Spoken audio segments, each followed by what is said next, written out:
Oke, malam teman-teman semua. Jadi kita ketemu lagi di AMA ya.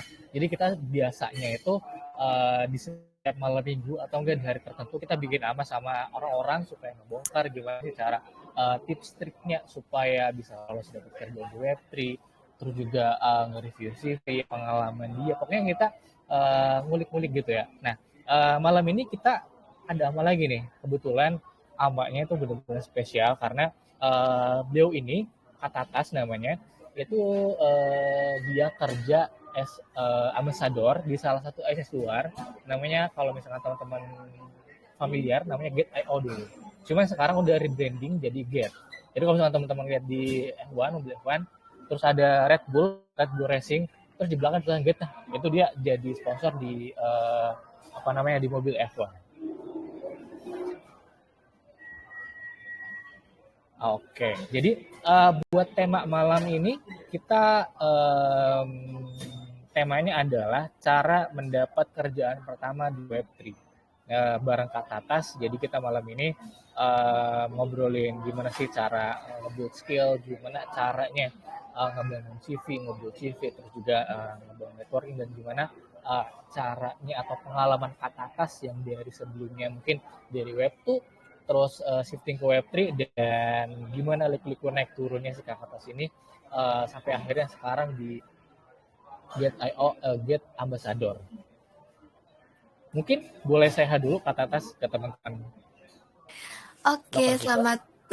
selamat malam teman-teman. Salam kenal, aku Tatas dari tim community-nya Gate Indonesia. Mungkin di sini udah pada nggak asing sama aku. Kayaknya banyak yang aku kenal juga nih, Kak. Teman-teman sama aku bareng, soalnya aku dulu sama Hunter.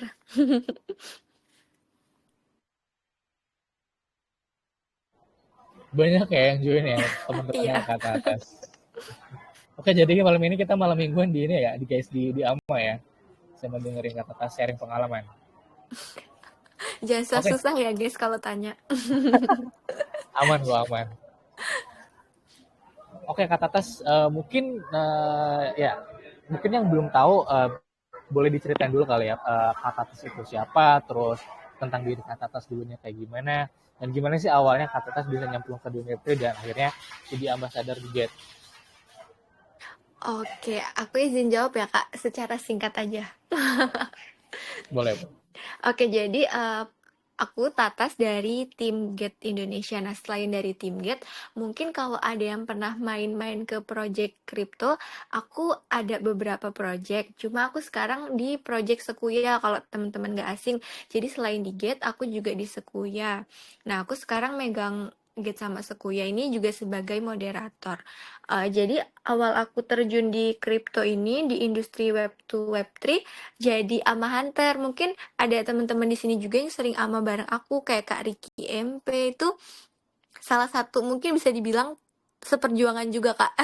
Karena biasanya aku tanya Kak Ricky MP ini juga ada di situ. Aku inget banget usernya. Nah, dari sana aku coba cari-cari loker sebagai moderator dengan basic aku yang suka tanya-tanya walaupun mungkin pertanyaannya nggak penting-penting amat gitu kan. Aku coba daftar, aku pertama kali daftar di komunitas yang namanya Cryptonesia. Nah, di sana aku dikasih jalan buat jadi moderator di komunitas-komunitas kripto lain kayak misal eh, di komunitas apa Lambe Kripto kalau pernah dengar itu aku juga pernah nge-host di sana. Nah, terus di tahun 2024 komunitas kripto itu tidur, aku gak punya kerjaan, aku kehilangan pekerjaan juga. Aku akhirnya nyari-nyari loker dan ketemu nih grup yang namanya Loker Kripto yaitu grup ini. Nah, di sini aku coba masukin semua lamaran kerja aku, cuma mungkin belum berjodoh jadi belum ada yang di ACC. Sampai akhirnya ada loker di Get.io dulu namanya. Di sana aku coba daftar, ternyata yang daftar udah rame banget, diseleksi, diwawancara, dan akhirnya aku salah satu yang terpilih. Nah, terpilihnya karena apa? Setelah aku lihat-lihat itu karena CV yang aku masukin. Jadi dari situ aku bisa simpulin bahwa di industri Web2 Web3 itu CV kita penting banget. mulai dari hal-hal nggak penting kayak kita pernah kerja di komunitas mana, project mana, itu menurut aku harus banget kita cantumin. Itu sih Kak, cerita simpel aku bisa ada di industri kripto ini. Oke, oke. Jadi waktu itu memang benar-benar lagi kena ini ya, kena layoff terus juga cari kerjaan, dapatlah di GetAO sendiri. Iya, sebenarnya waktu itu aku udah ditawarin di Sekuya kan Kak. Aku tuh ditungguin sama Sekuya kurang lebih hampir setengah tahun. Cuma aku bilang aku nggak siap karena aku nggak jago bahasa Inggris. Hmm. Nah, Tapi, terus apa? oh iya, silakan, silakan, silakan Kak. Nggak apa-apa lanjut dulu. Oke, aku potongnya maaf ya. Jadi, Heeh. tapi kenapa Kak Tetes bisa nyemplung ke Web3 gitu? Kenapa alasannya, aku nih pengen ke Web3 nih karena gini gini gini. Waktu itu alasan Kak Tetes pindah ke Web3 itu apa? Basicnya aku emang bener-bener butuh pekerjaan dan aku tuh waktu itu aku udah P2P. Kakak tahu P2P kan ya, yang peer to peer USDT convert. Mhm. Nah, itu aku P2P di Bybit, aku jadi seller di sana. Eh Terus habis itu aku tahu tuh Get.io. Nah, aku buka-buka loker, oh ada tuh loker di Get.io, aku coba daftar deh, siapa tahu ilmu aku berkembang gitu. Karena waktu itu P2P-nya masih bisa disambi-sambi gitu, nggak terlalu rame yang order gitu. Oh, I see. Berarti di kayaknya udah berapa lama Kak Tetes? Ada 1 tahun Di lebih. di mana? Di Get. Get. Kalau di Get itu udah mau 1 tahun ini, Kak. Tahun ini udah 1 tahun pas. Total ada berapa Kak yang dari Indonesia ambasadornya? Tadinya 3, cuma mereka udah mulai sibuk di dunia nyata gitu kan, jadi mereka milih fokus ke karir di dunia nyata, jadinya sekarang sisa aku. Oh, tinggal 1 ya. Iya, sisa aku.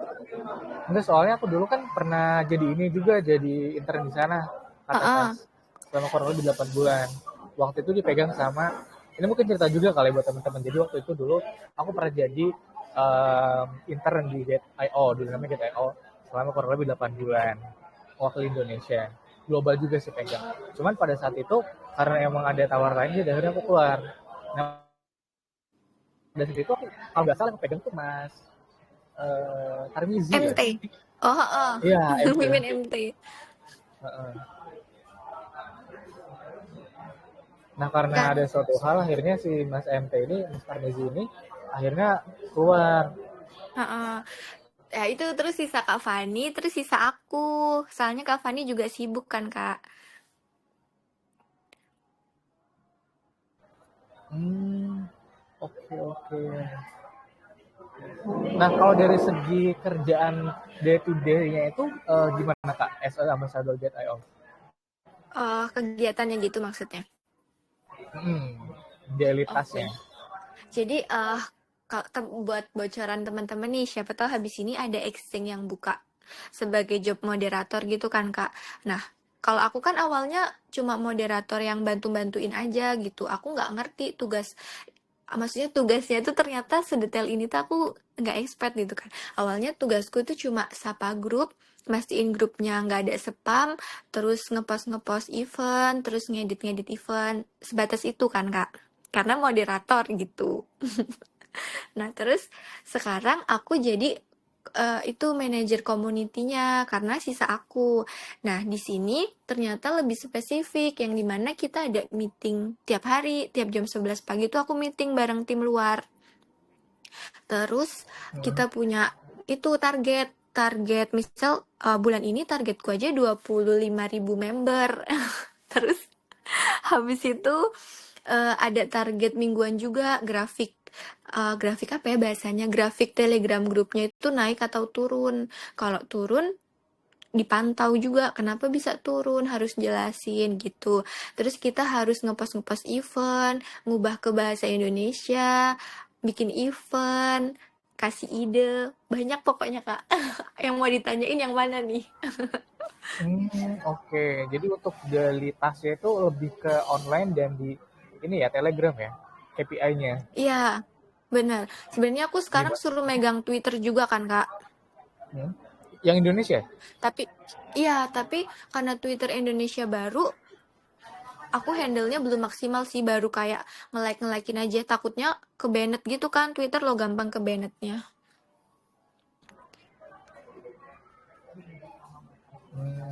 I see, oke. Nah, ini mungkin karena tadi ngobrolin tentang gate-nya, mungkin aku nanya ke perbandingan kali ya Kak Tata. Jadi, Mm-mm. Kak Tata sebelumnya pernah di web tuh nggak kerjanya? Sebelum di web 3? Oh, di web tuh yang bagian apa? Kalau dari kerjaan sendiri, Kak Tata ini nggak melihat perbedaan yang signifikan nggak antara kerja di web 2 sama di web 3, terus juga entah itu dari segi pengalamannya, dari segi culture-nya, atau dari segi salary-nya, atau apapun yang beda dari web 2 sama web 3? Oke, kalau aku kan basicnya moderator, dan selama aku join crypto tuh 2022 kan Kak. Dari 2022 sampai 2025 ini aku tetap moderator. Jadi aku ngerasa kayak perbedaannya mungkin ternyata moderator biasa sama manajer community moderator itu beda tugasnya. Lebih berat di bagian manajer community-nya ketimbang moderator biasanya gitu.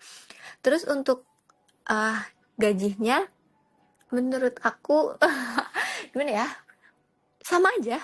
Jadi kan malah lebih banyak ketika kita join di komunitas, karena komunitas itu kita bisa terima project. Dari setiap project itu kan random pembayarannya ya Kak, bisa ada yang jutaan, bisa ada yang ratusan. Nah kalau jadi moderator di exchange gini, kita kan full aja tiap bulan segitu ya segitu, kecuali kita capai target atau ada bonus-bonus tertentu gitu. Oh, oke. Jadi kalau misalkan dari bonus gitu ada nggak Kak? Selama setahun Kak atas kerja gitu. Misalkan di akhir tahun dapat bonus karena capai target atau ada tambahan gitu. Karena ada sesuatu.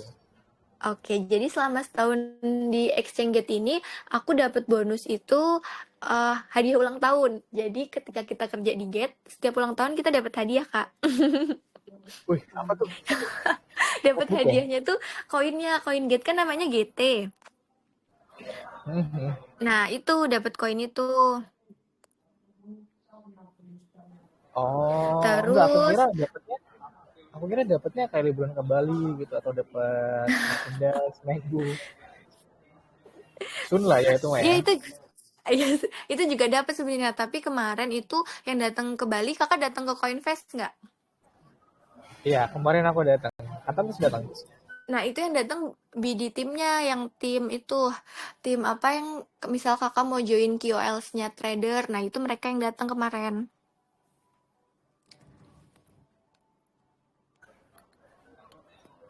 Tapi kata terus dikasih ini nggak? Kasih tiket nggak?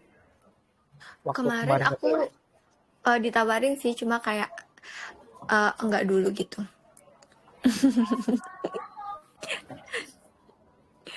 Terus benefit lainnya tuh banyak, pokoknya kalau kalian kerja di exchange banyak. Intinya selama kalian bisa capai target, itu aman.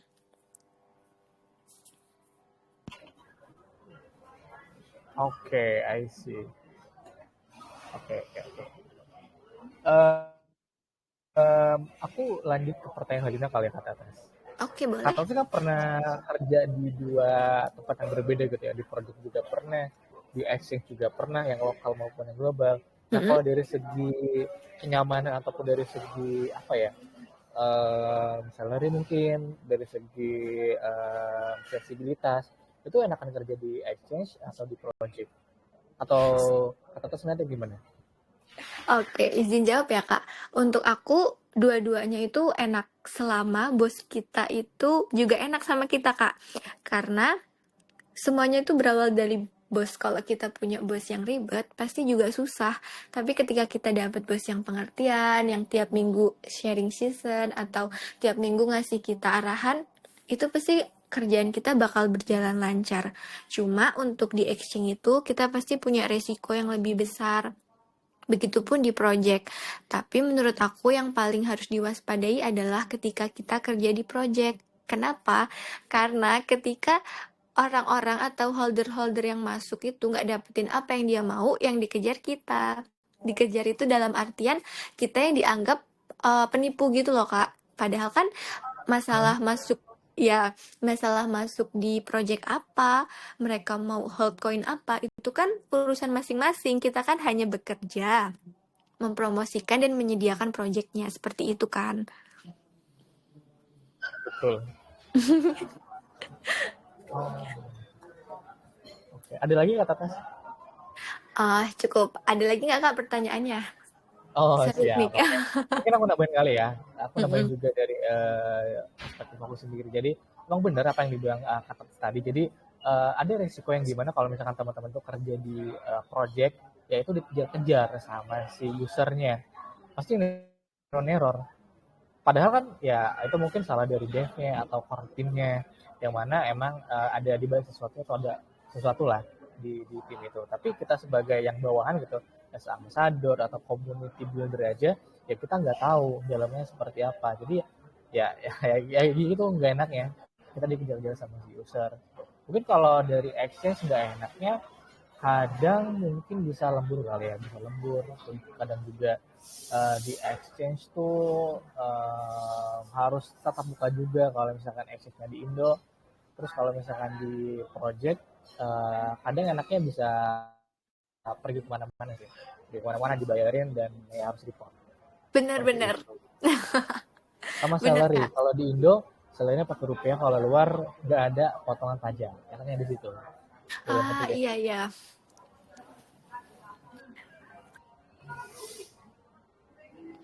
Bener banget. Kalau kakak ini juga pasti pengalamannya banyak kerja di project atau nggak exchange. Gak sebanyak kata atas sih. Aku masih dikit-dikit ngebangun lah komunitas sama teman-teman. Sama ngebangun diri sendiri juga. Tapi yang paling susah itu ngebangun komunitas tau kak. Oh ya? Iya, soalnya aku pernah kan bantuin ngebangun komunitas. Ternyata beneran susah. Kayak kita harus rajin bikin event, terus harus rajin ngasih airdrop gitu kan. Ketika kita coba nggak ngasih, ya usernya hilang. Oh, jadi benar-benar user yang datang pas cuma ada doang ya? Jadi ketika Iya, kayak dari hariannya tuh kayak ya udah nggak ada. iya bener banget. Soalnya 2024 itu komunitas yang dibangun sama teman-temanku itu tuh dihack orang gitu kan kak, dan kita nggak tahu kalau komunitas kita dihack gitu grupnya. Terus Ya ampun. kita coba bangun dari nol, oh ternyata emang nggak bisa. Harus bener-bener ngasih gratisan terus. Ya, ya, ya. Nah, kata terus aku mau nanya lagi nih kak. Kalau Mm-mm, misalkan ada orang yang benar-benar memulai sesuatu dari nol gitu, mm-mm. step pertama apa yang harus mereka buat itu atau mereka ambil buat dapat kerjaan pertama di Web3? Oke, pertanyaan bagus. Nah, untuk teman-teman di sini yang mungkin baru mulai join atau udah join tapi masih ngerasa bingung mau kerja di bagian apa di industri Web3 atau lebih luasnya di industri kriptonya sendiri, kalian bisa mulai dari hal apa yang paling kalian sukai ketika kalian join ke kripto. Contoh, kalian suka jadi holder, maka kalian harus bisa analisis. Nah, dari analisis ini, gimana caranya kalian bisa ngasilin uang tanpa merugikan diri sendiri? Nah, mungkin kalian bisa buka kelas, bisa ngadain komunitas di Telegram, atau bisa collab bareng komunitas-komunitas lokal. Nah, contoh yang kedua, ketika kalian suka nih jadi orang yang tanya-tanya di suatu kegiatan AMA, atau tanya-tanya di komunitas, tanya-tanya di exchange. Nah, kalian bisa coba jadi moderator ataupun jadi brand ambassador-nya komunitas ataupun exchange tersebut. Gimana cara nyobanya? Pertama, kalian bisa SKSD. SKSD itu harus. Kedua, kalian harus rajin-rajin search info locker.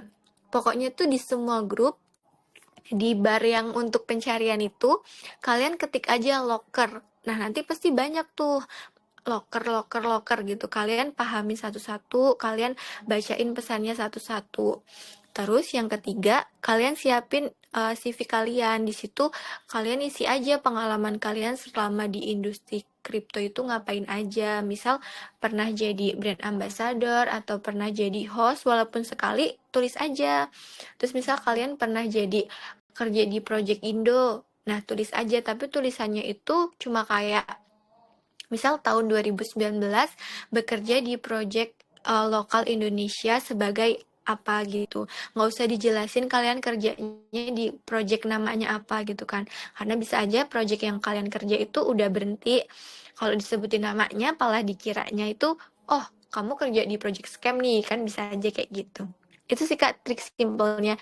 Jadi cari tahu dulu apa yang kamu sukai di kripto sebelum kamu terjun sebagai pekerja di dalam kripto itu sendiri.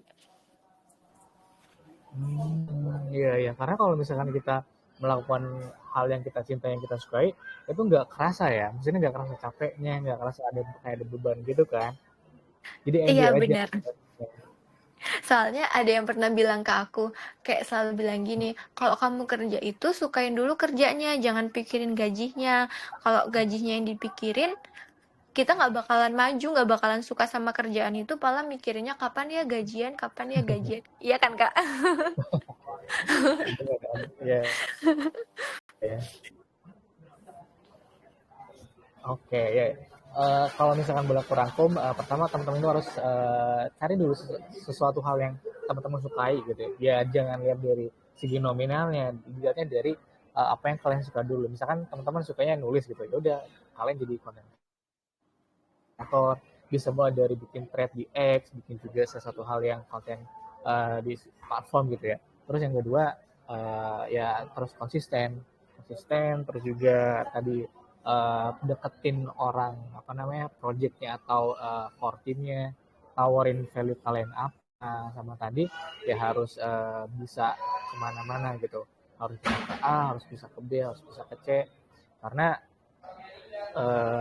kalau misalkan teman-teman ngandelin cuma satu tempat doang, menurut aku agak kurang sih, chance buat dapet kerja tuh agak susah ya kalau misalnya di satu doang. Jadi harus bisa ke A, ke B, ke C, dan juga ke yang lainnya. Oke Kak Tas, aku mau nanya lagi nih Kak. Lebih gampang mana sih Boleh Kak? Kak. Play langsung ke project yang gede kayak exchange juga Mm-mm. project, atau mulai dulu aja gitu, mulai dari yang hal kecil kayak kontribusi ke komunitas project baru, ke DAO Oke, atau udah boleh aku jawab Kak. boleh. Oke, izin jawab. Menurut aku dari mulai aja dulu. Nah, ketika kalian lagi SKSD nih di suatu exchange gitu, mau exchange-nya kecil, kalian coba aja nanya kayak iseng-iseng ke adminnya, Kak ada locker nggak gitu. Nah, biasanya tuh dijawabnya ada Kak tapi belum buka. Nah, kalian aktif aja terus di situ karena ketika kalian aktif, si admin tuh ngerasa kayak oh orang ini bisa deh diajak kerja. Pasti nanti kalian ditawarin lockernya. Kalau kataku jangan pilih-pilih dulu dalam artian kalian emang harus pilih buat tahu mana yang scam mana yang enggak gitu kan. Tapi ketika kalian pastiin bahwa exchange itu enggak scam, exchange itu bener-bener bakalan berdiri kokoh, daftar aja. Karena di situ kesempatan kalian. Karena beneran deh riwayat kerja kalian di dunia web 2 web 3 itu sekarang berguna banget. Bahkan aku lihat di Twitter itu loh Kak, banyak banget lowongan kerja dari project-project luar dia kayak butuh konten kreator, community manager gitu-gitu. eh, tapi yang bisa bahasa Inggris dan yang punya pengalaman kerjanya tuh banyak. Banyak banget tahu info loker. Benar-benar. Aku juga ngeliatnya gitu sih Kak. Jadi, nah ini mungkin relate sama pertanyaan selanjutnya kali ya. Kalau sekarang kan banyak banget gitu ya project ataupun exchange yang butuh talent untuk kerja di perusahaan tuh butuh portofolio ya. Nah gimana sih cara bikin portofolio itu kalau perusahaan kita belum punya kerja formal gitu Kak di Web3? Oke, mungkin bisa dari pengalaman yang paling simpel dulu. Kayak misal, kan nggak mungkin tuh Kak nggak pernah ngapa-ngapain terus coba ngelamar kerja ya kan? Bakalan bingung mau nulis apa.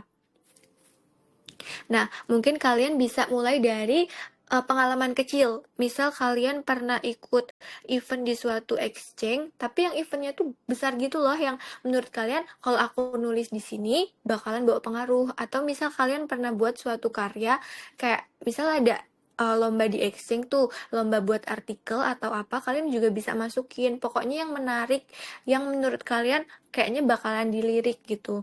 Soalnya kan kerja sekarang juga kalian bisa lihat tuh persyaratan dan kemampuan kita. Kita mampu nggak di sini? Terus pengalaman kerja kita bisa nggak di sini gitu, Kak.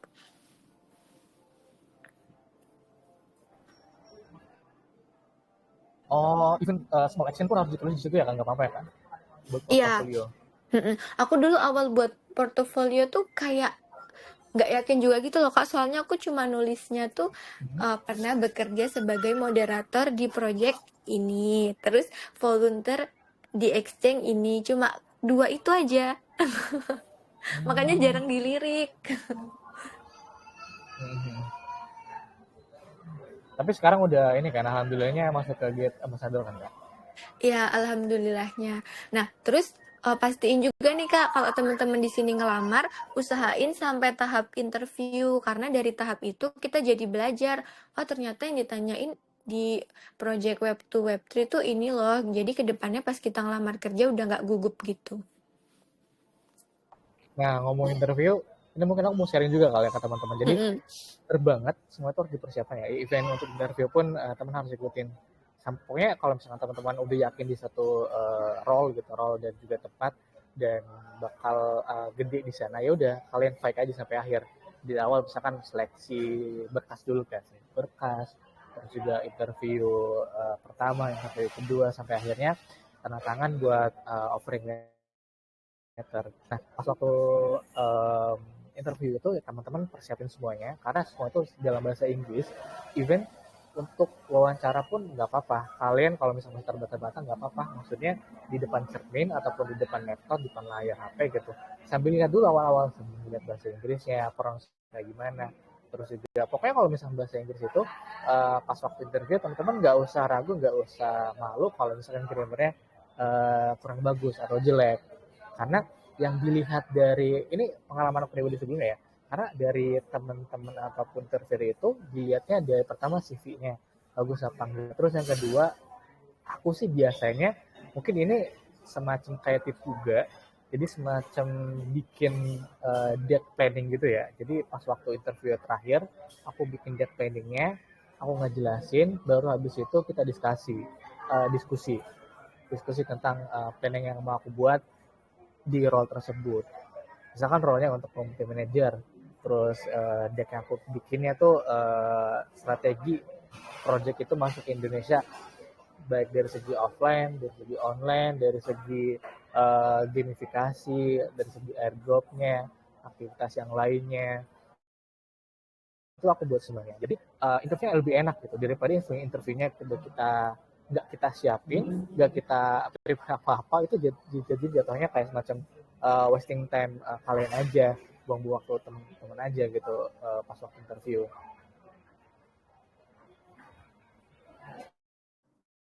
Dan untuk interview pun aku nggak langsung Ya, bisa ya, maksudnya bener banget.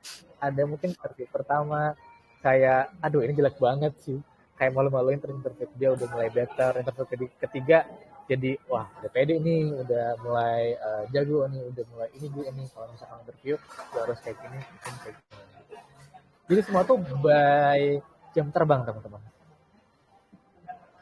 Bener banget Kak.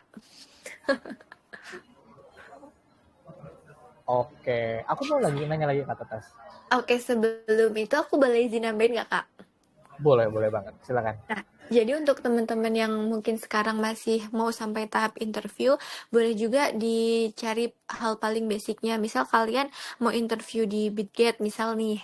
Nah, kalian cari tahu dulu Bitget itu apa, terus fitur-fiturnya tuh apa gitu kan. Terus kalian cari tahu juga kalau misal di Bitget itu ada event apa paling baru atau ada info apa paling baru karena biasanya ditanyain sesimpel ditanyain aja kayak kakak tahu nggak Bitget itu apa atau bahkan pertanyaan random kayak kenal Bitget dari kapan kak misal kayak gitu terus tanyain kalau trading di Bitget udah pernah belum itu biasanya malah ditanyain guys jadi kalian belajarin aja hal basic sama hal-hal umum karena pertanyaannya tuh biasanya nggak jauh-jauh dari itu yang jelas kalian harus ngerti kalian tuh daftarnya apa di mana gitu. Bener banget jangan sampai kalian ngejelasin kalian nggak tahu ya kerja mau kerja di mana dan di industri apa gitu. Oke, thank you Kak Tatas buat tambahannya. Aku mau nanya lagi nih Kak Tatas. Oke, boleh Kak. Selama Kak Tatas kerja, itu ada nggak sih platform, terus juga tools, atau sumber belajar favorit Kak Tatas gitu yang bisa direkomendasiin buat teman-teman di sini? Oke. Kalau untuk sumber belajar yang aku bakal rekomendasiin, aku tuh biasanya belajarnya tuh cenderung otodidak gitu kan, Kak, nggak suka lihat YouTube karena membosankan. Nah, menurut aku, kalian itu bisa belajar dari komunitas-komunitas lokal, itu yang paling mudah. Di sana biasanya kita bisa belajar banyak hal, mulai dari cara jadi moderator, simpel kita ngeliatin aja cara ngomong moderator di kemudian kita rajin aja keliling-keliling grup. Karena dengan kita keliling grup, kita tuh punya banyak banget ilmu. Kita jadi tahu kalau, oh ternyata ada loh yang namanya project ini. Oh ternyata ada ya namanya exchange ini. Padahal sebelumnya kita nggak tahu gitu kan, Kak.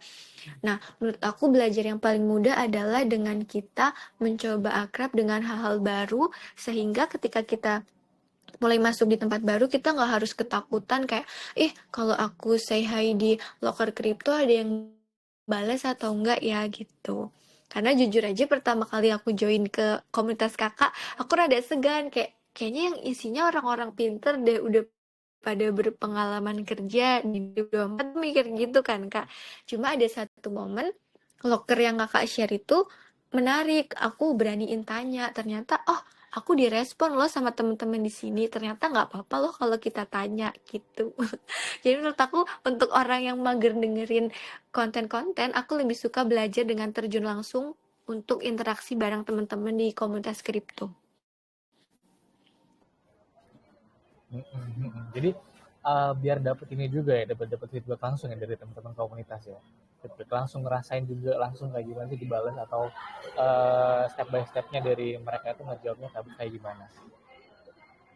Iya benar, karena kadang kalau tanya kayak di komunitas kakak gitu, misal ada loker, beraniin aja nanya, kak ini Hmm? daftarnya gini tapi kok belum dibales gitu kan lebih enak.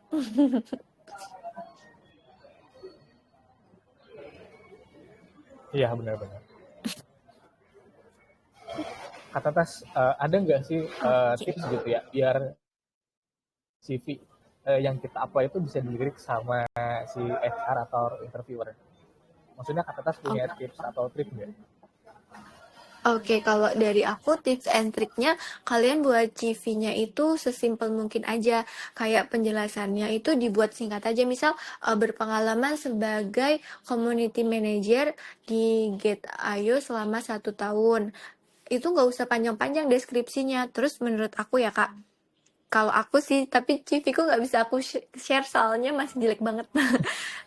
Kita nggak perlu pakai nama asli. Dalam artian, kita kan pasti punya nama asli ya Kak.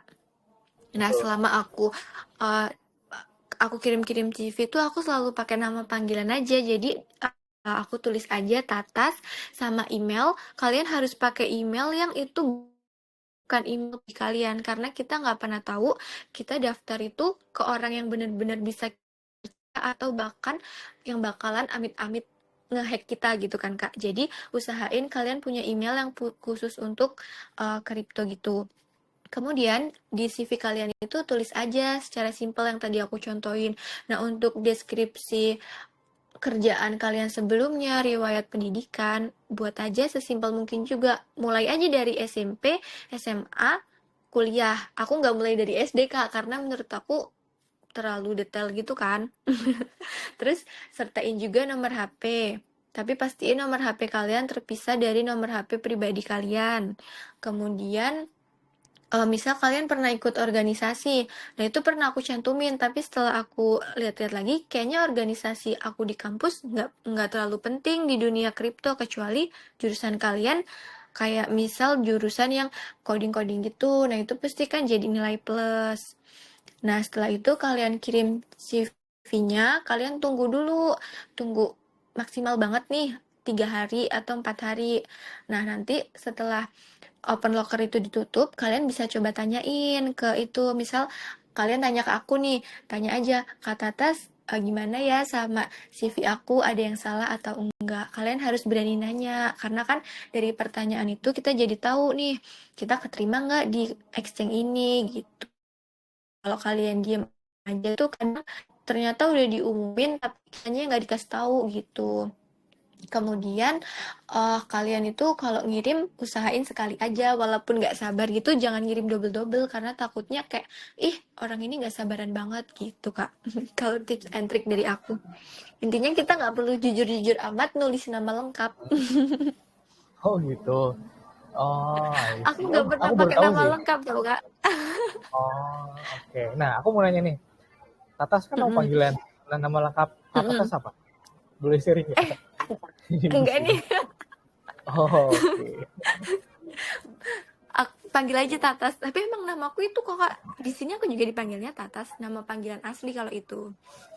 Ah, I see.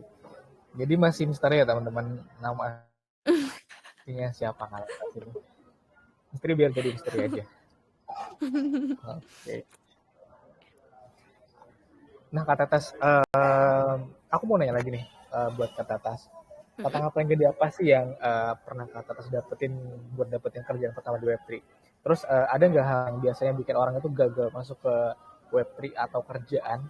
Misalnya kayak mindset-nya Mm-mm. yang salah, ataupun harapan yang terlalu tinggi, ataupun kayak dianya belum bisa capable dengan role yang dia apply. Kak Tatas ngeliatnya gimana? Oh, oke, kalau tantangan terbesar aku itu ketika aku terlalu nyaman di zona nyaman aku, Kak. Contoh banget tuh aku nggak pernah lupa di 2024 ketika aku fokus sama apa yang udah aku miliki. Dalam artian di sana aku jadi moderator, aku nggak coba cari kerjaan lain. Ketika kerjaannya hilang, semuanya juga hilang. Mulai dari pemasukan, terus skill aku, itu nggak aku asah lagi kan. Jadi tantangan terbesar aku tuh ya diri aku sendiri. Jadi ketika kita udah nyaman di suatu zona, usahain coba keluar, coba cari pekerjaan baru yang bisa asah skill kita. Jadi ketika satu pekerjaan kita hilang, kita masih punya backup pekerjaan lain dan kehidupan kita masih bisa terus berjalan normal gitu. Terus tadi pertanyaannya apa lagi ya, Kak? Ada nggak hal yang bisa bikin orang itu gagal masuk ke kerjaan pertama, ke industri Web3? Maksudnya hal-hal apa sih Oke. yang harus kita hindarin supaya kita nggak jadi gagal atau jelek lah? Oke, hal yang bisa bikin kita gagal di industri Web3 adalah takut.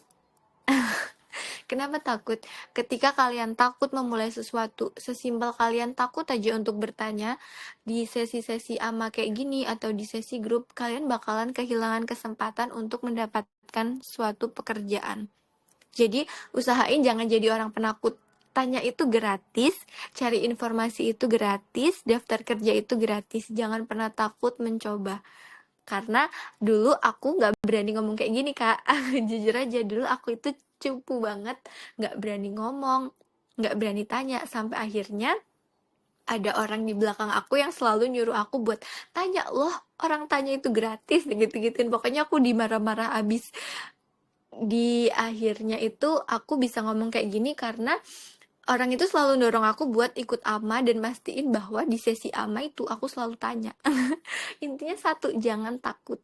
Karena aku lihat orang-orang yang sering gagal dapat kerja karena mereka takut. Oke. Jadi apapun hal itu, yang penting jangan pernah takut untuk mencoba, jangan pernah takut gagal gitu ya. Yes, betul Jangan banget. pernah takut juga untuk bertanya. Jangan takut gagal. Karena kalau Ya, kita karena kita takut, nggak tahu kita kan. nggak nyoba. Kita nggak tahu kalau misalkan kedepannya bakal seperti apa. Mungkin pas waktu kita nge-play di awal dan sampai akhir, ya itu jadi batu loncatan kita untuk di karir yang lebih baik kedepannya kan. Iya, betul. Terus kalau punya info loker nih, ada banyak loker, isi aja semua. Jangan dipilih-pilih kalau bisa. Jadi semua apapun lokernya kita daftar semua ya kak. Iya, tapi pastiin loker yang kalian masukin itu bukan project scam, bukan, kan banyak ya Kak, pasti Kakak paham.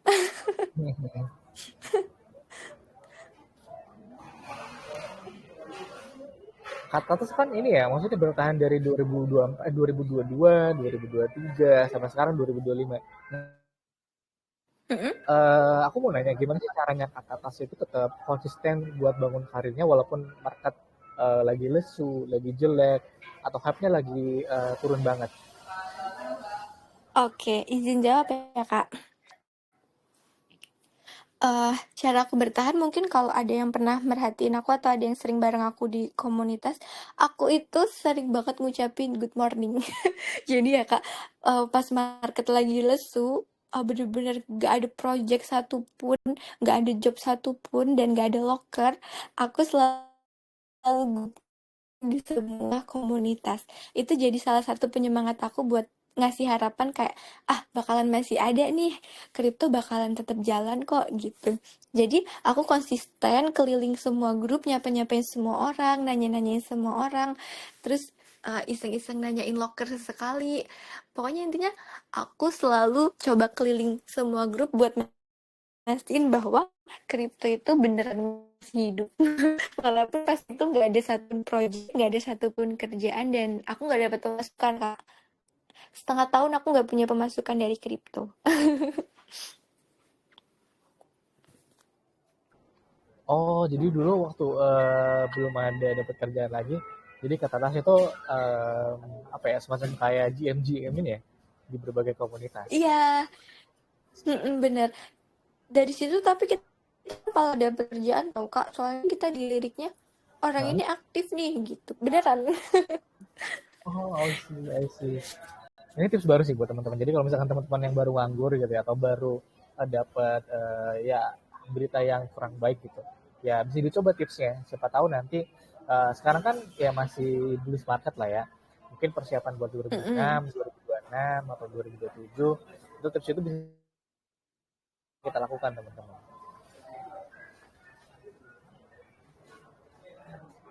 Kata tas BTW ngomong networking, networking kata tas itu sekarang udah di offline sama online juga nggak? Atau fully online? Oh, aku tuh sebelumnya kerja offline. Cuma nggak cocok aja di aku. Jadi aku selalu full online. Oh, jadi setelah dari Nobi itu fully online ya? Iya benar, aku selalu online. Nah, aku mau nanya nih Kak, gimana sih cara Mm-mm. approaching orang-orang networking atau di industri Web3 ini dari segi online? Supaya nanti kita nggak terkesannya tuh kayak cuma tenar doang, SKS dia, ih ini orang apa sih gitu. Padahal kan kita belum pernah ketemu secara real face ya, face to face gitu. Itu kata sih Mm-mm. punya tips nggak? Biasanya aku coba bangun suasana chat gitu, Kak. Misal mereka ada butuh bantuan sesekali kan mereka kadang nanya tuh, ada yang tahu nggak grup cari loker misal gitu kan, Kak. Nah, aku biasanya bantu jawab. Jadi ketika ada yang nanya di grup itu, aku coba bantu jawab aja. Jadi isinya nggak cuma kita ngomong-ngomong kosong atau cuma SKSD. Jadi ketika ada yang orang butuh bantuan, coba aja kita bantu jawab. Dari situ orang kesannya kayak, oh ini kan kakak yang kemarin bantuin aku jawab nih gitu. Jadi kita punya kesan baik nggak cuma sebagai orang yang ada di grup-grup gitu. Oke oke. Ada tambahan lagi kata tas? Mungkin bisa sambil apa ya? Aktif-aktif event aja itu paling ngaruh tau Kak. Mungkin Yang kelihatannya offline, eventnya receh gitu kan. Yang online. online, oke. Kelihatannya kan eventnya receh gitu, tapi kadang dari event itu kalau kita punya banyak temen itu, nah punya banyak temen itu kadang ternyata mereka yang ikut event itu orang-orang yang punya kerja di industri Web3 lebih banyak tau Kak. Jadi kadang sekalian ditawarin, Tas, kamu kan aktif, mau coba ikut ini nggak? Kadang kayak gitu Kak. Nah, itu mungkin karena udah sering dikenalnya kali ya sama teman-teman komunitas yang online. Jadinya banyak tawaran yang masuk ya, Kak. Iya, sering-sering aja kalian di mana ada event ikut. Pokoknya semakin kalian sering ikut event, semakin kalian dilirik orang. Walaupun ditandain juga tau Kak. Ditandainnya kayak, ih orang ini ikut terus. Iya sampai pada sebel. Tapi nggak apa-apa tahu. Artinya orang itu notice ke kita. Orang itu ngeliat kita aktif. Iya nggak sih? Iya benar-benar. Kayak member-member kakak itu aku juga pada nggak asing kan. Soalnya mereka tuh kadang Hmm? ikut event bareng aku dari zaman dulu. Oh, oke oke. Jadi ada beberapa dan mungkin ya banyak lah ya teman-teman kata yang join sama malam ini juga ya. Iya kalau di sini tuh aku yang kenal kayak kak. Itu Kak Ricky. Ricky MP itu beneran gak asing banget usernya. Kayaknya dari zaman dulu deh. Coba Mm-mm. tanyain Kak. Kan nih Ricky open mic ya waktu Q&A atas. Ya bisa disimpulkan jadi networking itu benar-benar sangat dibutuhkan teman-teman baik itu dari segi online maupun offline.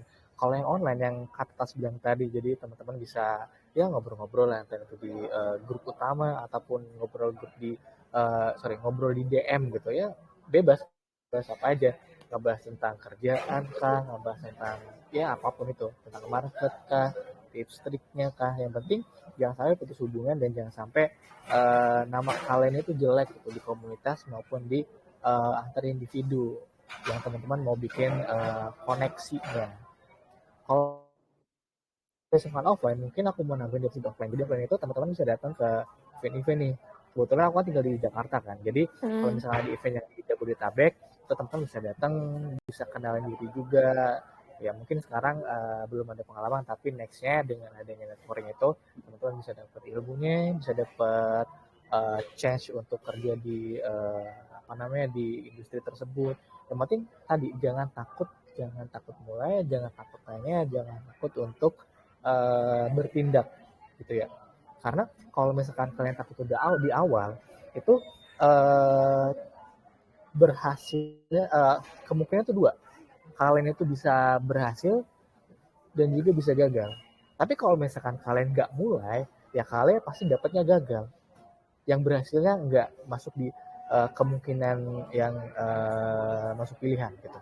Jadi apapun itu yang kalian lagi fake sekarang, entah itu kerjaan, entah itu apapun yang di Web3 itu, ya nggak apa-apa, kalian kerjain aja, kalian lakuin konsisten supaya nanti bisa dapetin buahnya nanti soon atau next. Kata atas, aku mau nanya nih, Betul. Boleh? pertanyaan sebelum kita masuk sesi Q&A. Mm-mm. Kalau misalnya Kak Tatas balik lagi ke awal karir, hal apa Mm-mm. sih yang pengen Kak Tatas kasih tahu ke Tatas versi dulu supaya lebih Oke. cepat dapat kerjaan gitu, supaya aku bisa mindsetnya berubah, supaya aku tahu itu lebih awal. Oke, kalau aku bisa balik ke tahun 2022 di mana pertama kali aku join di sini, aku bakal bilang ke diri aku, belajar bahasa Inggris, lu itu harus belajar bahasa Inggris, tak? Karena bahasa Inggris adalah kunci. Itu sih, Kak. Belajar bahasa Inggris ya, karena itu hal utama ya. Iya, soalnya aku dulu ngerasa kayak, nggak usah lah aku belajar bahasa Inggris, belajar ngomong gitu. Kan aku selalu ada yang nge-backup gitu loh, Kak. Dulu tuh aku host itu ada dua versi. Jadi aku versi Indo, temen aku yang bahasa Inggris gitu. Aku selalu ngegampangin kayak, nanti kan aku dibantuin. Ternyata semakin ke sini, kita itu butuh skill itu. Bahkan sekarang hampir semua loker yang aku lihat, mereka tuh butuh banget orang yang bisa bahasa Inggris. Bahkan di persyaratannya aja harus bisa bahasa Inggris gitu. Selain bahasa, ada lagi kata atas? Selain bahasa, Hmm. nggak ada. Karena cuma itu yang paling aku sesali. Selain itu, Oke, aku enjoy. oke, gitu ya teman-teman. Jadi buat teman-teman yang belum bisa bahasa Inggris, nggak apa-apa. Seperti yang aku bilang tadi, Jennifer masih buruk is oke. Yang penting kalian itu jangan pernah stop untuk belajar. Belajar di sini maksudnya secara general ya. Maksudnya kalian belajar bahasa baru, bahasa Inggris, bahasa Mandarin juga. Karena kan sekarang orang-orang itu atau investor itu banyak yang datang dari China mainland juga kan. China mainland, Taiwan, ataupun dari uh, daerah sana. Terus mungkin selain belajar bahasa kan hal yang basic ya.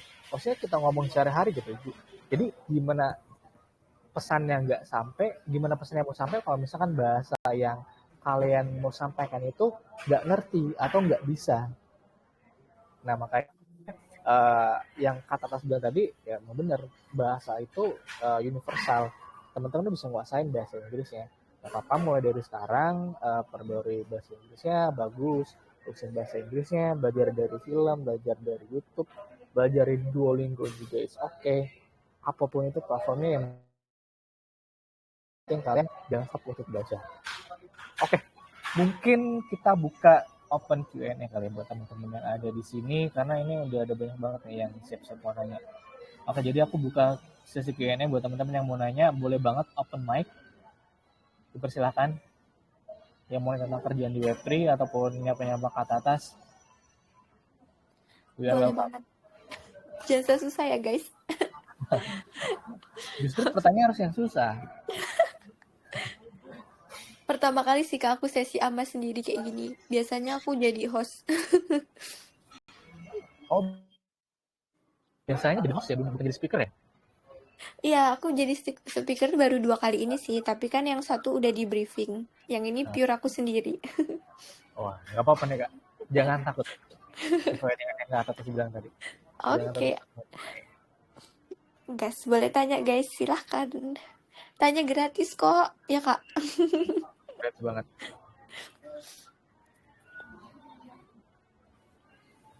Mana nih yang nanya? Bro Hari nggak nanya nih Bro Hari. Halo, Halo Kak.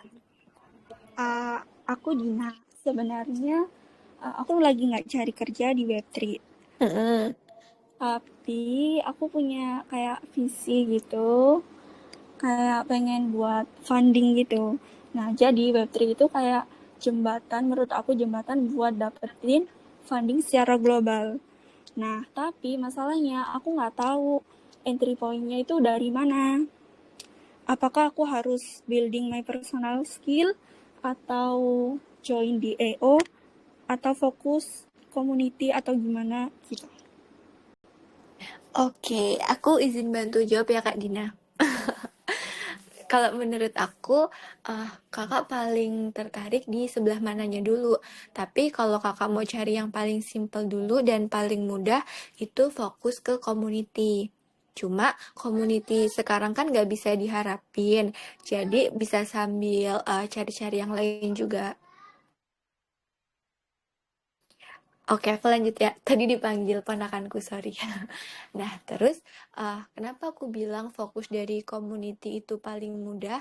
Karena dari community sendiri itu kita juga paling mudah dapat kerja, Kak. Soalnya community itu nggak pelit info. Mereka kalau punya info pasti langsung di-share. Jadi menurut aku kalau kakak waktu luangnya banyak, boleh fokusin ke community, boleh dari community lokal, habis itu ke global. Kalau ke global itu dia keuntungannya lebih besar karena kita nggak munafik ya Kak, dalam artian kita nggak tutup mata di global itu gajinya lebih gede gitu kan. Jadi ketika kakak fokus ke global itu biasanya dapet tawarannya juga langsung dengan gaji yang lebih tinggi gitu. Intinya cobain dulu ke komunitas itu sih Kak. Oke, terima kasih. Sama-sama Kak Dina. Semoga menjawab ya Kak Dina buat pertanyaannya. Teman-teman yang lain ada yang mau nanya, silakan. Kalau misalkan mau nanya, langsung open mic aja. Mau nanya Kak. Gas. Boleh Kak. Kak Tatas, aku mau nanya. Ini gue ada 2 pertanyaan sih sebenarnya Kak. Yang pertama, apakah memang kalau dibilang kita kerja di luar, orang di luar itu istilahnya lebih loyal Kak ke kita, kayak maksudnya gajinya lebih besar dari beban kerjanya gitu. Dan terus yang kedua itu, apakah gaji atau salary-nya itu berbanding lurus dengan beban kerja atau target yang harus dicapai, atau enggak selalu Kak? Oke, aku izin jawab dulu ya, punya Kak Nai. Jadi kan masalah gaji ini rada sensitif ya. Nah, menurut aku kerja dengan orang luar dengan orang lokal itu apakah beda? Jelas beda. Mulai dari gajinya, terus beban kerjanya. Kalau aku kan pernah kerja di Project Indo. Nah, itu aku ngerasa kayak gajinya emang kecil, cuma beban kerjanya juga nggak terlalu berat. Kayak aku moderator ya beneran moderator. Nah, sedangkan ketika kita kerja dengan orang luar, itu gajinya lebih besar, tingkat kesulitannya juga lebih besar, yang dimana hampir setiap hari kita harus upgrade skill kita. Kita juga punya tantangan dan punya target yang jauh lebih besar. Jadi intinya ketika kita kerja dengan orang luar, target kita jauh lebih besar dan gaji kita jelas jauh lebih besar. Itu Kak. Apakah cukup menjawab? Lanjut pertanyaan lagi Kak. Berarti kalau misalnya kita dari nol nih Kak. Berarti kalau Mm-mm. misalnya memang kita mau benar-benar cepat berkembang, cepat naik kita punya jam terbang, berarti kita harus Mm-mm. target kerjaan di luar ya Kak. Betul begitu? Betul. Tapi bisa juga dari lokal tahu Kak. Karena di lokal ini kita ngambilnya sebagai pengalaman kerja. Tapi itu tadi yang aku jelasin di sebelumnya, pengalaman kerja lokal kita misal di Project Indo nggak usah disebutin nama projectnya. Soalnya lumayan tahu Kak, jadi itu jadi pengalaman kerja dan ketika kita daftar di suatu project atau exchange jadi punya poin plus gitu. Kak, kalau boleh tahu itu Mm-mm. apa CV ketika kita mau melamar kerja di Web3 apakah sama aja dengan ini CV kalau kita kerja offline gitu Kak, kerja melamar ke kantor gitu? Oh, kalau aku beda. Biasanya kalau kita kerja offline kan kita harus pakai identitas lengkap tuh Kak. Harus sesuai data diri. Nah, kalau di sini tuh aku biasanya itu tadi pakai nama panggilan, terus uh, riwayat kerjanya itu isinya tentang di industri kripto semua. Jadi riwayat kerja aku yang di luar kripto nggak aku cantumin. Karena menurut aku itu kurang menarik. Kecuali kakaknya kuliah di jurusan yang bisa ngoding atau bisa bikin konten kreator yang nulis-nulis konten itu, atau kakak pernah jadi yang cari ke KOLs gitu, nah itu boleh banget dimasukin, pasti jadi poin plus. Tapi kalau kita bicara soal strukturnya kurang lebih sama ya Kak, kayak pengalaman kerja, terus lulusan kuliah dan sebagainya, sama aja. Ya sama, tahunnya jangan lupa karena penting juga. Oke, udah cukup menjawab Kak, makasih Kak. Oke, sama-sama kakak. Next siapa lagi guys? Aku mau nanya belum? Apa nih yang mau nanya, boleh Mas OX Winner, silakan Mas. Kalau mau masuk kerja dunia Web3 itu harus mulai dari mana? Misal dari nol nih. Harus mulai dari mana dulu? Oke, kalau mau masuk dunia Web3 misal dari nol, nah pertanyaannya bentar, kakak tahu Web3 dari mana dulu? Tahu dari iDrop. Nah, dari situ kakak harus mulai. Kan tahu dari iDrop tuh. Nah, biasanya iDrop kan nggak cuma satu kan, Kak. Misal kakak join di iDrop Finder, pasti join di situ. Nah, kakak habis dari situ, kakak coba cari grup lain gitu. Nah, dari situ biasanya juga share-share locker tahu, Kak. Banyak banget. Kayak di ini ya, locker crypto ini ya. Nah, kalau udah ada locker kripto, kakak cari itu grup lain juga. Jadi ketika kakak butuh info locker, nggak cuma ada 1-2 grup gitu. Itu yang harus dipersiapkan tuh apa dulu Kak? Biasanya itu menurut aku mental. Karena walaupun kita cuma ngetik, kadang orang tuh balesnya terlalu nyelekit kan Kak. Nah ketika kita udah punya mental, kita fokusin aja. Kita coba ikut nimbrung di obrolan, terus kita sesekali nanya, Kak ada info locker nggak ya di Web3 gitu. Biasanya kalau ada orang-orang yang lagi kerja-kerja gitu, mereka lagi butuh admin atau butuh pegawai, mereka bakalan nge-reply, ada nih Kak gitu. Tapi pastiin ya Kak yang nge-reply itu bukan scammer. Soalnya kan tau sendiri di Telegram. Terima kasih. Oke. Misal skill yang harus dipelajari itu apa? Oh, oke. Aku jawab yang skill dulu ya, baru ke next yang lain. Untuk skill itu, kakak pastiin dulu kan kalau skill aku itu sebagai moderator. Nah, pasti aku harus punya skill berbicara, terus aku harus punya jam terbang. Setidaknya aku udah pernah berapa kali sesi AMA sebagai host gitu. Nah, misal skill kakak di konten kreator, kakak bisa itu tunjukin skill kakak. Kakak pernah ngapain sebagai konten kreator atau kakak pernah sebagai admin sosial media gitu. Nah, boleh juga kakak tunjukin, aku bisa loh bikin feed Instagram yang bagus, ataupun aku punya kemampuan bikin konten di Telegram yang bagus gitu. Jadi pastiin dulu skill kakak di sebelah mana. Terima kasih, thank you. Oke, sama-sama Kak. Nextnya siapa nih Kak Hari? Aku nggak. OX Winner, nah ya silakan. Kak, maaf kan ini pertanyaannya agak absurd Kak. Tapi nggak apa-apa kan? Nggak apa-apa. Maaf Kak, maksudnya biasanya kan di dunia Web3 itu kan kebanyakan orang anonimus kan. Nah, itu Heeh. tuh kan biasa kita ngelamar kerja, kan ada isi form tentang tinggal kamu di mana gitu, base tempat tinggal kamu di mana. Kakak tuh biasanya Mm-mm. jawab ke Indonesia atau ke kayak ngaku-ngaku orang luar gitu, Kak?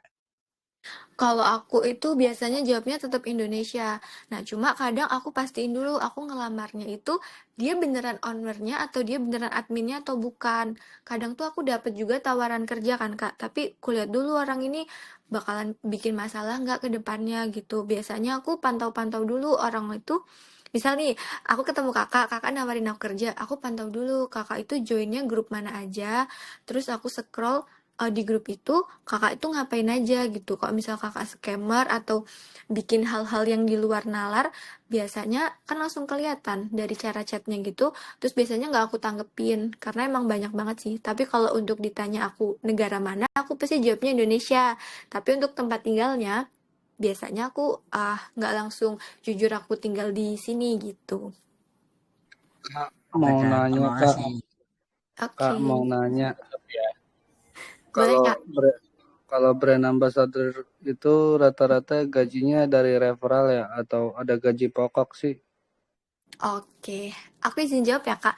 Untuk kalau BA itu ada tipenya. Nah, kalau di Gate itu ada QL Trader. Nah, kalau QL Trader itu, setahu aku ada gaji tetap sama dari referral. Nah, kalau kakak-kakak di sini ada yang suka nge-trade, terus mau jadi QL Tradernya Gate, boleh DM aku. Sekalian nawarin. Aku mau dong Kak. Oh, boleh-boleh. DM aja, nanti aku kasih persyaratannya. Oke Kak, Coba udah operator, nanti. coba operator jangan centil ya. Iya enggak itu. Tatas, aku boleh. Enggak centil lah ngapain. Boleh-boleh. Siapa tadi yang mau Tat, tanya? aku Oke, silahkan. aku kan punya hobi nih di desain, hobi aku, skill aku di Mm-mm. desain. Aku itu baru Mm-mm. banget di web ini. Langkah buat Mm-mm. aku ini langkah pertama buat aku di Web3 ini kira-kira. Soalnya aku masih Oh, pemula banget. kakak jago ngedesain Iya, karakter gitu atau apa kak? macam-macam ada desain kayak desain logo, terus tergantung sih. Kakak, sorry aku tanya, kakak udah lulus kuliah atau sedang berkuliah atau gimana? Aku fresh graduate baru keluar sekarang SMA. Ah, kakak boleh buka. Kak Hari aku nggak promosi ya. Iya, silakan. Kakak boleh buka Instagram, search aja namanya Sekuya. Nah, di sana itu dia biasanya ngasih job tentang desain gitu, karena kan project kami banyak karakter kan Kak. Nah, di sana biasanya open locker. Terus sekaligus jawab pertanyaan Kakak. Kalau Kakak suka art, itu banyak banget tuh Kak lockernya. Tapi yang pertama Kakak harus cari adalah projectnya, itu yang PR. Jadi Kakak harus sering-sering join ke komunitas, terus Kakak lihat-lihat itu nama project yang baru listing. Nah, kakak cari Twitternya, biasanya di Twitternya itu dia bakalan open locker gitu, Kak. Aku soalnya pernah coba trik itu, beneran ternyata project yang aku kepoin, dia lagi open locker, cuma karena aku nggak bisa bahasa Inggris, nggak aku daftarin gitu, Kak. Oh iya Kak, kalau misalnya kita buat portofolio, Mm-mm. terus kita cantumin salah satu project, tapi kita nggak tahu ke depan itu project itu bagus atau enggak, itu nggak apa-apa. Nggak apa-apa, yang penting kan kakak nggak nyebarin identitas asli, cuma itu kan portofolio desain kakak, atau gimana? Iya, iya mengenai desain, terus ada beberapa yang aku pernah ikut di kayak jadi ambasador gitu di beberapa project. Mm-mm. Nah, itu nggak apa-apa, tapi jangan lupa kasih watermark sama misal kalau mereka berkenan bisa hubungin kakak kemana gitu. Tapi jangan pakai nama asli ya, boleh pakai nama panggilan sama kontak person kakak tuh pastiin nggak yang terkait sama kegiatan pribadi kakak gitu.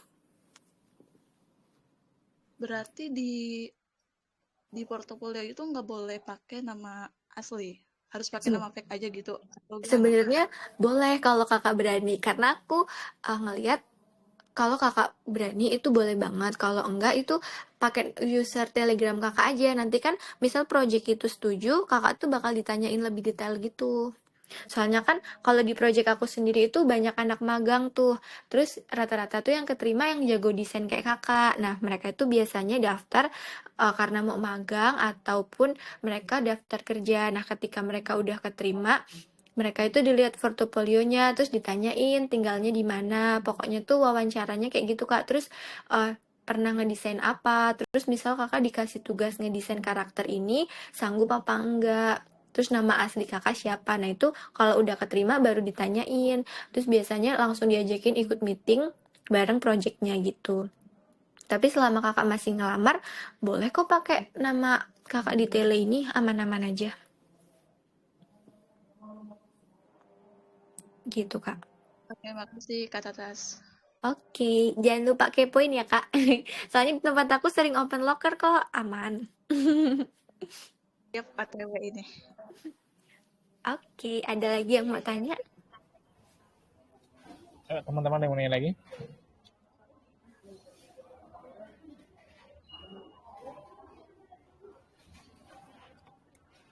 Atau aku yang tanya ke Kak Hari? Boleh. Nanya apa Kak Tatas? Kak Hari sekarang lagi pegang project nggak? Atau fokus di sini aja? Pertanyaan menarik. Sebenarnya kalau dari sisi aku, mungkin cerita dulu kali ya ke teman-teman. Jadi mungkin aku hampir sama kayak Kak Tatas. Jadi waktu itu pindah dari saham ke kripto. Nah itu awalnya trading doang, terus nge-swap, bridging, trading NFT, arbitrase, sampai akhirnya aku tertarik buat nekunin tuh kerja di Web3 di tahun 2021.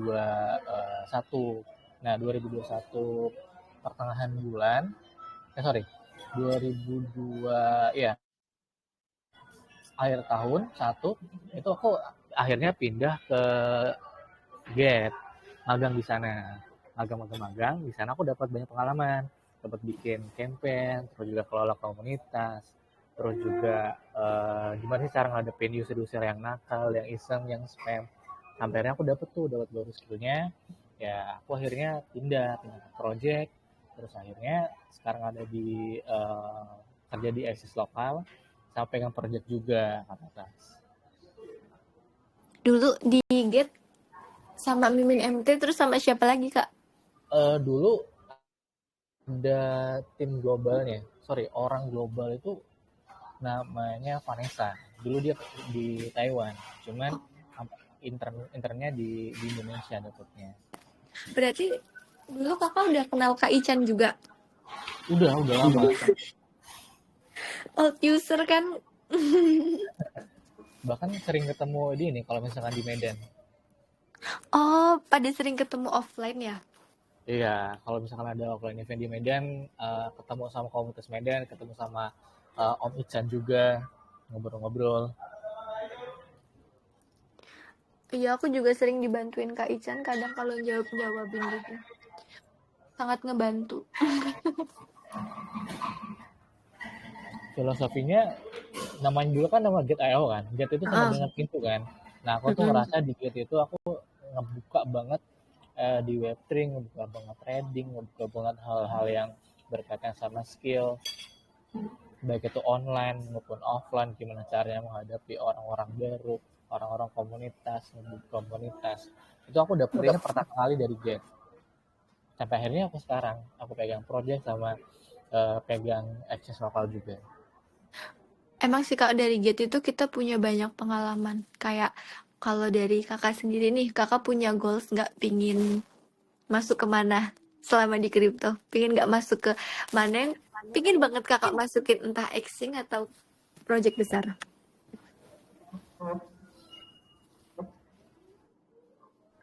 Exchange ya. Kalau exchange sih pengennya masuk yang kawasan ya. Kalau misalkan exchange-nya, aku terserah bebas mana aja, maupun yang exchange yang Get, OKX, Bybit, Bitget, Binance. Yang penting aku pengennya masuknya kawasan.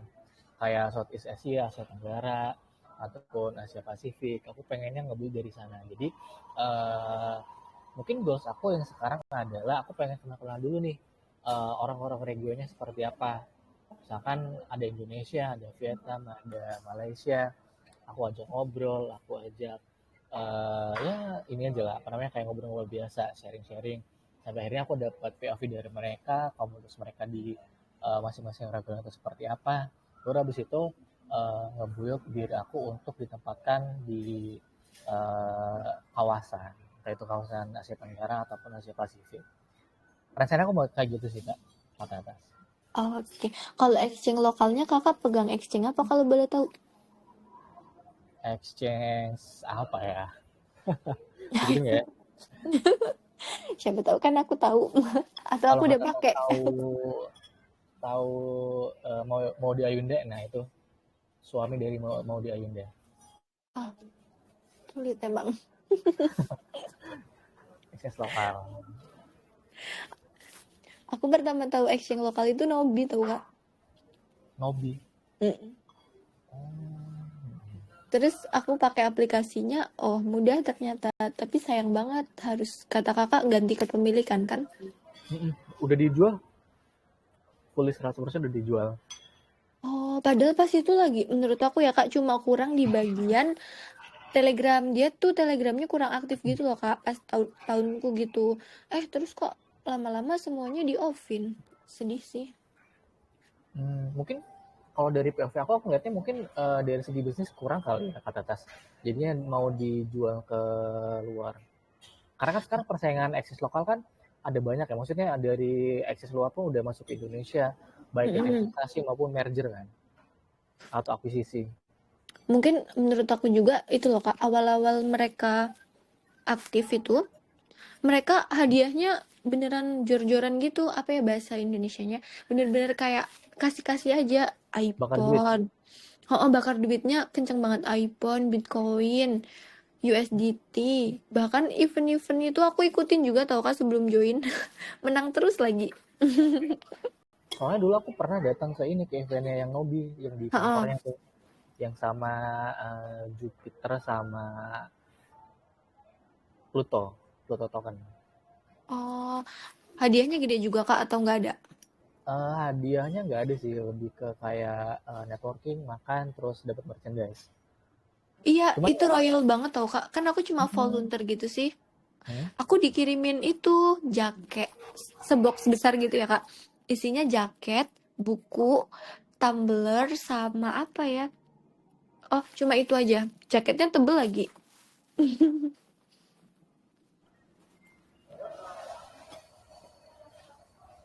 Iya.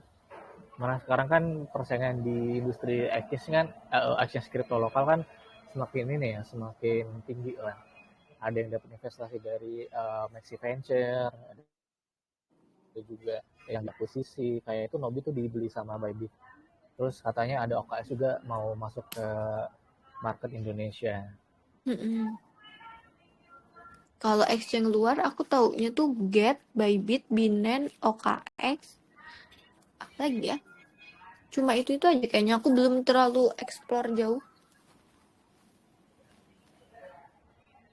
Oke. Di sini juga kayaknya banyak yang kerja di exchange deh kak. Banyak banget. Tadi ada Mas Rizky. Mas Rizky Kak Ican itu juga di exchange ya? OKX ya, Kak Ican ya? Gak tahu itu dia gak sepil. Coba suruh sepil locker kak.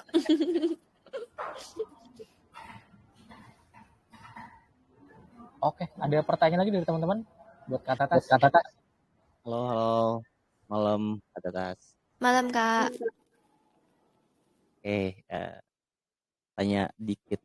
Sebelumnya sorry ya kemarin bilang bang gitu, gak tahu soalnya. Parah. Ada yang tahu juga. Oke, pertanyaannya mungkin dari segi dev atau bos ya. Nah, mungkin Kak Tatas juga tahu ya karena job-job ini proyeknya ada dari negara-negara yang apa ya, kayak Pakistan, India, Bangladesh. Nah, Kak Tatas sendiri ada nggak pengalaman kayak punya bos dari India dan gimana kesannya gitu. Karena kebetulan saya juga nemu nih 2 project dan dari India yang apa ya, kayak kurang profesional atau agak licik lah mungkin bahasanya ya, Bang Hari. Nah, eh, ada gak pengalaman dari Kak Tatas misal nemu-nemu kayak bos-bos yang agak sus gitu? Oke, aku pernah tapi itu bukan India. Nggak apa-apa Kak, aku jawab. Nggak apa-apa, nggak apa-apa. Aku pernah Pelajaran dari kerja teman-teman. sebagai moderator di grup luar, grup global gitu. Aku dibawa orang kan, dibawa temenku, dia nawarin, Tas mau nggak jadi admin di sini gitu kan. Itu aku nggak dibayar Kak ternyata sebulan. Kabur bosnya. Jadi menurut aku awal-awal nih Kakak perhatiin orang ini tuh gimana. Kalau makin lama dia makin nggak bagus, kalau Kakak ada backup kerjaan lain, tinggalin aja. Atau Kakak kerjain aja setengah hati. Soalnya aku ngerjain full hati gitu, sebulan aku join di project itu Kak, beneran nggak dibayar. Pas aku tagih tuh aku tanyain kan, gimana pembayaran aku? Dia jawabnya tuh besok-besok gitu. Terus lama-lama ternyata aku paham, oh dia emang nggak niat bayar, dia cuma mau ngerjain orang, padahal proyeknya gede kok. Apa ya, waktu zaman-zaman segitu kan banyak tuh proyek-proyek luar yang masuk ke Indo. Intinya kalau udah mulai ada problemnya, kakak harus tegas atau enggak, udah mulai coba cari kerjaan lain aja. Oke, nah tegasnya dalam artian apa nih? Apa kita kayak ngasih aware dulu atau ngasih apa ya, sop ancaman gitu, ancaman-ancaman kecil. Nah, gimana nih tipsnya? Karena kebetulan ini lagi kayak terlanjur nyebur juga. Saya terlanjur nyebur juga depnya India. Cuma dia tuh kayak apa ya? Saya udah target yang dia minta, tapi setelah ditagih turun kontraknya dia kayak ngejawab banyak alasan lah, intinya sama lah kayak gitu ya. Nah, kita sikapnya itu ngambil tindakannya kayak gimana Kak? Apakah langsung out aja atau kita kasih ancaman atau kita kasih kesempatan atau gimana? Oke, kalau saran dari aku, misal ini masalah pembayaran ya Kak, misal Kakak biasanya mungkin misal gajian setiap tanggal 10 misal nih, tapi udah lewat itu nggak digaji-gaji. Nah, kataku Kakak push terus chat. Itu kan hak Kakak juga kerja kok sesuai target. Nah, Kakak tanyain kira-kira kapan duitnya, maksudnya gaji Kakak tuh bisa turun. Kalau dalam sebulan itu orangnya ngilang terus, dia nggak bisa kasih jawaban, saran aku Kakak ngundurin aja surat pernyataan bahwa udah nggak bisa lanjut bareng mereka gitu. Karena kalaupun dilanjutin, bakalan susah ke depannya. Kecuali ini baru pertama kalinya mereka bersikap kayak gitu sama Kakak. Misal dalam setahun kerja, 11 bulan itu aman-aman aja, tapi di 1 bulan ini nggak aman, Kakak bisa dulu, evaluasi dalam artian di bulan selanjutnya apakah masih sama atau tidak. Kalau di bulan selanjutnya masih sama, baiknya keluar. Tapi ingat, keluarnya tetap harus cara baik-baik supaya kakak nggak dikira menelantarkan pekerjaan kakak gitu. Oke, thank you. Jadi ada sedikit gambaran. Oke, balik lagi Bang Hari. Emang gitu Kak resikonya. Kalau kerja online Jawab ya. disepelein kita. Betul. Apalagi kalau misalkan kerja online kayak gini kan berdasarkan trust ya. Berdasarkan trust ya cocok-cocokan. Kadang mungkin di satu project A nggak cocok dari segi leadernya, dari segi gajinya, tapi di kerjaan B meskipun kecil tapi bosnya baik, terus juga royal gitu, ngasih merchandise, ngasih perhatian, nggak nge-push, ya cocok-cocokan aja. Benar-benar. Makanya kita harus jeli-jeli juga sih Kak, pilih project itu. Mana doxing lagi gua Bang. Nah, itu masalahnya. Iya, yang investasi nih berat juga ya. Soalnya aku juga pernah kok Kak dikejar-kejar, padahal yang scam bukan aku. Aku yang dicari-cari. Oke lah. Thank you jadi aman nih. Hari ini jawab ya. Mas Hari. Dari teman-teman ada yang mau nanya lagi sebelum kita tutup? Ama malam. Yang lagi Kak. Sure, boleh. Mau nanya Kak, untuk lowongan kerja di Web3 sendiri, apakah memang kebanyakan kita yang apply sendiri atau bisa juga direkomendasiin sama orang sebelumnya Kak? Oke, izin jawab ya Kak. Kalau dari pengalaman aku, dari sebelum-sebelumnya, sebelum 2024, aku tuh rata-rata kerja direkomendasiin. Kayak misal aku ngerekomendasiin kakak gitu. Nah, rata-rata mungkin bisa dibilang aku dibawa orang, karena mungkin dari pengalaman aku gitu kan. Tapi setelah 2024 itu, full isinya aku yang ngirim surat lamaran kerja. Jadi nggak ada lagi yang ngerekomendasiin aku, karena itu tadi komunitas kriptonya kan tidur. Terus teman-teman aku yang tadinya rame di komunitas milih ngelanjutin hidupnya untuk bekerja secara langsung gitu. Jadi setelah itu aku kirim aja. Banyak kok lamaran yang aku kirim, tapi tidak mendapatkan jawaban. Sampai akhirnya ketemu Get, terus ternyata jodohnya di Get gitu. Oh, berarti memang lumayan effort juga ya Kak kalau mau cari kerjaan di Web3 ya Kak? Iya benar, tapi kayaknya sekarang kakak udah bisa lihat di itu kok di Twitter. Sekarang tuh misal kakak buka project apa gitu ya yang lagi viral, misal project Trump gitu. Nah kakak klik Trump, koinnya itu, nah biasanya di dashboard Twitternya itu ada tulisan lowongan kerja dan gajinya gitu kak. Coba deh nanti kakak cek-cek project besar gitu. Info menarik. Makasih Kak. Oke.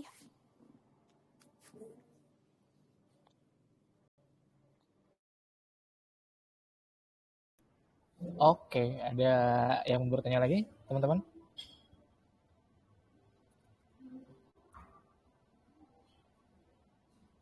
Sepertinya cukup Izin kak. nanya Kak, Boleh.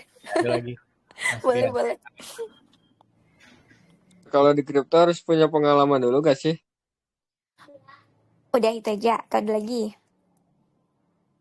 Udah itu dulu aja, nanti nanya lagi kalau ada pertanyaan. Oke, izin jawab Kak Rian. Kalau di kripto apakah harus punya pengalaman? Sebenarnya dibilang harus dibilang enggak juga boleh.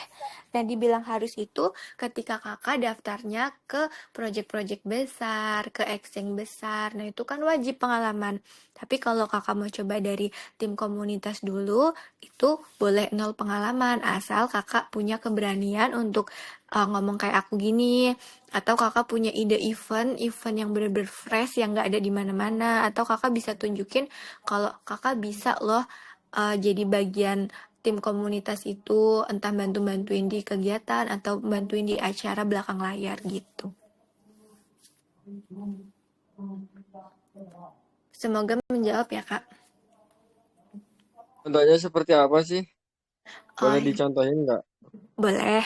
Kalau untuk yang aku bilang wajib itu ketika kakak mau daftar di exchange besar kayak Bybit, Get, terus Binance, terus OKX gitu, kakak wajib pasti harus punya pengalaman. Entah pengalaman ketika kakak mau daftar sebagai moderator ataupun sebagai BD timnya.